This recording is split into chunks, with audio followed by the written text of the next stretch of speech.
Shalom Ibu Bapak Jemaat yang saya kasih dalam Tuhan Yesus. Kita bersyukur karena Tuhan setia dan menjaga kita, memelihara kita. Tahun 2020 sudah kita lewati dan ini hari pertama di 2021. Sebelum saya lebih jauh untuk menyampaikan firman Tuhan, saya membaca satu ayat saja dari Yosua pasal 1 ayat 9. Saya baca buat kita. Bukankah telah kuperintahkan kepadamu, kuatkanlah dan teguhkanlah hatimu. Janganlah kecut dan tawar hati, sebab Tuhan Allahmu menyertai engkau kemanapun engkau pergi. Sebenarnya dari ayat 1 sampai 9, tapi saya baca ayat 9. Ya, kita tahu bahwa oleh pertanyaan Tuhan, oleh pertolongan Tuhan, oleh bimbingan Tuhan, oleh kasih karunia Tuhan, kita boleh melewati tahun 2020. Kita tahu ada banyak peristiwa terjadi di 2020. Ada virus COVID-19, ada begitu banyak sekali yang terjadi. Banyak orang yang kemudian mengalami kebangkrutan ekonomi, banyak yang kehilangan pekerjaan. Ada juga yang mengalami krisis sosial karena kehilangan mata pencaharian dan harus berjuang untuk membanting tulang, untuk menjalani hari-hari, untuk keluarga, anak-anak. Dan kita tahu ini tidak mudah. Tetapi satu hal yang ingin kita syukuri bahwa oleh pernyataan Tuhan, kasih dan kebaikan Tuhan, kita boleh melewati tahun 2020. Ya, dan ini sesuatu yang luar biasa harus kita syukuri. Tentu oleh karena pertolongan Tuhan. Untuk itu kita belajar bahwa kenapa kita perlu mengevaluasi di tahun 2020. Karena kita tahu bahwa Allah telah menuntun kita dengan berbagai cara. Allah menuntun kita dengan berbagai situasi yang terjadi yang izinkan. Allah telah membawa kita pada tahap untuk kita tidak lagi bergantung pada situasi kita. Kita harus hadapi situasi itu. Karena itu Allah yang mengizinkan itu untuk pembelajaran kita.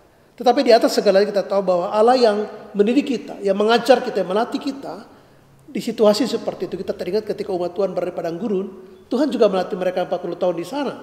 Dan latihan itu seringkali begitu berat sehingga umat Tuhan banyak yang tidak lolos. Nah, kita bersyukur karena 2020 sudah kita lewati dan kita percaya bahwa sama seperti Tuhan menyertai kita di 2020, kita juga percaya bahwa di 2021 ada rencana Tuhan yang indah yang Dia rancangkan buat kita dan kita belajar. Dan Tuhan bersama dengan kita di sini. Sebagai anak Tuhan kita percaya bahwa Tuhan tidak pernah tinggalkan kita. Kita tidak pernah sendiri. Bahkan ketika kita percaya Yesus berjanji bahwa Dia akan menyertai kita sampai kepada akhir zaman. Ini satu janji luar biasa.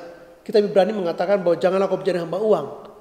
Cukuplah dirimu dengan apa yang ada padamu. Sebab Allah telah berfirman, aku sekali-kali tidak akan membiarkan dan aku tidak akan meninggalkan engkau. Ini janji Tuhan yang indah. Dan memasuki tahun 2021. Saya harus jujur mengatakan bahwa sebagai manusia kita terbatas untuk tahu. Kita terbatas untuk memahami apa yang akan terjadi di 2021. Tapi kita percaya bahwa waktu ini adalah milik Tuhan. Ketika Tuhan izinkan kita memasuki hari pertama di tahun 2021, maka kita juga percaya bahwa Allah punya rancangan yang indah. Rancangan yang luar biasa buat kita. Rancangan Bapa Surgawi buat anak-anaknya. Kalau kita baca di Yesaya 55 ayat 8 dan 9 dikatakan bahwa rancangan Allah bukan rancangan manusia. Jalan pikiran Allah bukanlah jalan pikiran kita.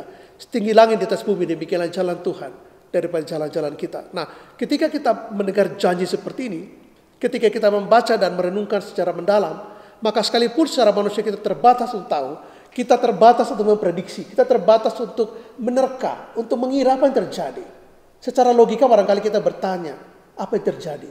Tetapi kalau kita refleksi ke tahun 2020, bagaimana saat-saat begitu sulit ketika pandemi mulai kemudian ditangani dengan ada banyak sekali PSBB, maka kita di situ mengalami banyak sekali kesulitan. Namun toh kita melihat bagaimana Tuhan dengan kasih-Nya, Tuhan dengan anugerah-Nya, dengan kekuatan yang memelihara kita, membawa kita melewati tahun 2020. Maka kita percaya juga bahwa 2021 ada tahun yang penuh keberkatan bagi kita. Kita akan melewati banyak terobosan, breakthrough di sini. Untuk melihat bagaimana Tuhan bekerja. Dan Allah seringkali bekerja dengan cara yang tidak pernah kita pahami. Terbatas untuk kita memahami. Terbatas untuk kita menalar itu. Tapi satu hal, ada ruang yang terbuka buat kita percaya. Ada ruang yang terbuka kita belajar beriman. Ketika kita belajar beriman kepada Tuhan, kita tahu bahwa kita tidak sendiri. Janji Tuhan begitu indah. Ada masa depan yang Allah rancang. Masa depan yang Dia buat kita. Rencana Allah yang Dia rancang buat kehidupan kita untuk masa depan itu luar biasa indah. Dan ini membuat kita tidak menjadi takut. Membuat kita tidak menggentar, membuat kita tidak menjadi cemas. Kenapa? Karena kita tahu bahwa janji Tuhan, ya dan amin. Ketika Dia berjanji akan memberi kita masa depan yang penuh harapan, janjinya indah buat kita punya dasar untuk melewati tahun 2021 dengan pengharapan yang sama kepada Tuhan Yesus. Di teks ayat 1 sampai ayat 9 dari Yosua pasal 1 sebenarnya ada 4 hal yang diungkap oleh ayat-ayat ini. Yaitu pertama bahwa Yosua punya tugas. Sebagai ayah dan sebagai ibu, sebagai seorang pemuda, pemudi, anak-anak, kita punya juga tugas di tahun 2021. Ya, apakah itu seorang ayah harus memikirkan bagaimana untuk kehidupan keluarganya, istri anak-anaknya, memberi dukungan buat istri anak-anak. Anak-anak harus belajar, mungkin beberapa anak-anak akan menyelesaikan pendidikan, beberapa akan masuk perguruan tinggi dan sebagainya.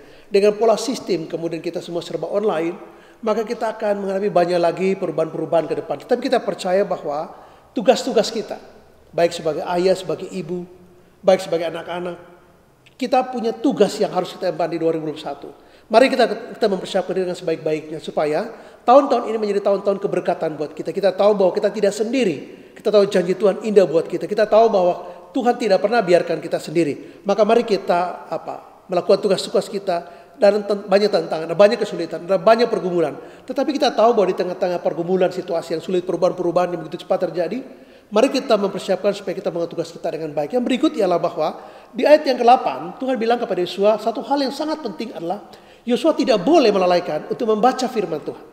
Dia harus membaca itu siang dan malam, merenungkan firman siang dan malam, supaya dia bertindak hati-hati, dia bertindak bijaksana seperti apa dia baca. Mengapa? Karena kalau firman Tuhan itu menjadi dasar hidup kita, firman Tuhan menjadi dasar yang melandasi perjalanan kita, melandasi semua perjuangan kita, semua pertaruhan kita di 2021, maka ayat ini mengatakan engkau akan berhasil, perjalananmu akan berhasil, dan engkau akan beruntung. Kenapa kita seringkali tidak berhasil? Mengapa kita seringkali gagal atau tidak beruntung? Alkitab mengatakan karena kita berjalan sendiri. Kita berjalan memakai logika kita. Kita berjalan berdasarkan perasaan kita. Kita berjalan berdasarkan pengalaman empiris kita. Kita berjalan berdasarkan apa yang kita lihat di luar sana. Lalu kita terpengaruh dengan itu. Lalu kita lupa bahwa dasar hidup kita sebenarnya ada satu. Yaitu kita baca firman Tuhan. Ini yang diingatkan Tuhan bahwa bacalah baik-baik firman Tuhan. Renungkanlah itu siang dan malam. Jangan lupa kamu membacakan ini. Sebagai ayah, kita bacakan ini buat istri anak-anak kita. Kita baca buat keluarga kita. Supaya anak-anak membaca, mereka mendengar, mereka mengerti firman Tuhan. Mengapa? Karena itu basicnya. Yesus katakan bahwa orang yang mendengar firman Tuhan dan melakukannya, ia seperti orang yang membangun rumah di atas batu. Sehingga sekalipun datang banjir, badai, angin melanda rumah itu kan kuat. Tantangan datang, pergumulan datang, semua silih berganti datang, kita kuat. Karena dasar kita adalah firman Tuhan. Dan ayat 8 mengatakan bahwa jangan lupa membacakan kitab Taurat ini, merenungkan siang dan malam. Karena begitu kamu akan bertindak hati-hati, perjalananmu akan berhasil dan engkau akan beruntung. Pada ayat 9 yang saya baca pertama, ya Tuhan ingatkan kepada Yosua supaya teguhkan dan kuatkan hatimu. Mengapa? Karena di tengah-tengah tantangan kita bisa ciut antara hati. Alkitab katakan dalam kitab Amsal, kalau dalam masa sengsara kita kehilangan semangat, maka berbahaya kita untuk melanjutkan perjalanan kita. Kenapa? Kita nggak punya lagi tenaga untuk melanjutkan. Tuhan katakan kepada Yosua di ayat 9, kuatkan dan teguhkan hatimu, jangan kecut dan tawar hati. Mengapa? Sebab Tuhan Allahmu menyertai engkau kemanapun engkau pergi. Dari penyertaan Tuhan kepada Yosua juga menjadi janji Tuhan menyertai kita di tahun 2021. Sehingga kita berharap ada terobosan-terobosan ilahi. Ada tahun-tahun terobosan di mana Allah akan mengembalikan semua yang barangkali seret di 2020. Tuhan akan kembalikan buat Anda dan saya. Mari kita percaya, mari kita berjuang. Tetapi tolong supaya kita ingat pesan Tuhan di ayat 9. Kuatkan dan teguhkan hatimu. Jangan kecut dan tawar hati. Jangan down.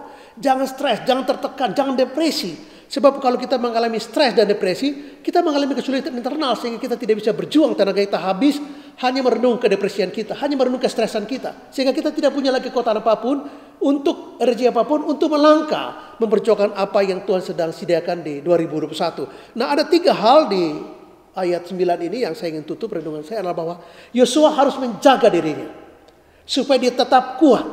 Dia harus menjaga dirinya supaya tidak kecut dan tawar hati. Dia harus menjaga dirinya supaya dia percaya pada janji penyertaan Tuhan. Ini kata yang sangat kunci. Waktu Yesus berpisah dengan murid-muridnya, dia berkata bahwa mereka harus pergi dan memberitakan Injil. Itu tugas mereka. Tapi mereka harus ingat bahwa mereka tidak sendiri. Karena Yesus berkata, aku akan menyertai kamu senantiasa sampai kepada kesudahan alam. Dan Yesus katakan bahwa, dan ketahuilah. Jadi kita tidak boleh tidak tahu. Sebagai anak-anak Tuhan kita tidak boleh tidak mengerti. Kita tidak boleh tidak paham. Kita tidak boleh bimbang dan ragu. Seolah-olah kita berjalan di tengah kegelapan.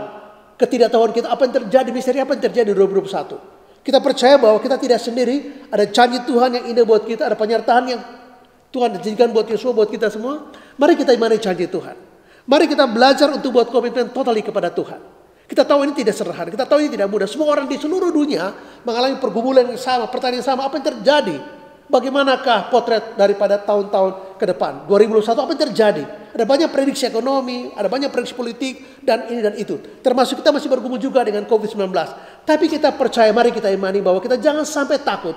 Jangan sampai kecut hati kita. Kita harus percaya kepada Tuhan. Kita berjalan dalam Dia. Kita belajar dalam prinsip firman Tuhan. Dan kita komitmen total kepada Tuhan. Kita tahu bahwa kita tidak sendiri. Mari kita berjuang dalam iman. Sebab janji Tuhan menyertai kita. Semoga Tuhan memberkati kita. Bukan saja di tahun 2020 yang sudah kita lewati. Tapi di tahun ini akan ada banyak sekali terobosan ilahi. Dalam ekonomi, dalam pendidikan, dalam kesehatan, dalam kesejahteraan, dalam bisnis, dalam karir, segala macam. Dan saya berdoa, kiranya janji Tuhan kepada Yesua menjadi janji Tuhan juga kepada kita. Ada dan saya. Mari kita tetap kuat, beriman, membaca firman Tuhan, melandaskan perjuangan kita dalam iman dan komitmen kepada Yesus. Dan janji Tuhan adalah, aku menyertai kamu senantiasa sampai kepada akhir zaman, menjadi milik Anda dan saya, bagi kita semua jemaat yang terkasih dalam Tuhan Yesus. Selamat tahun baru 2021 dan Tuhan memberkati kita semua. Shalom.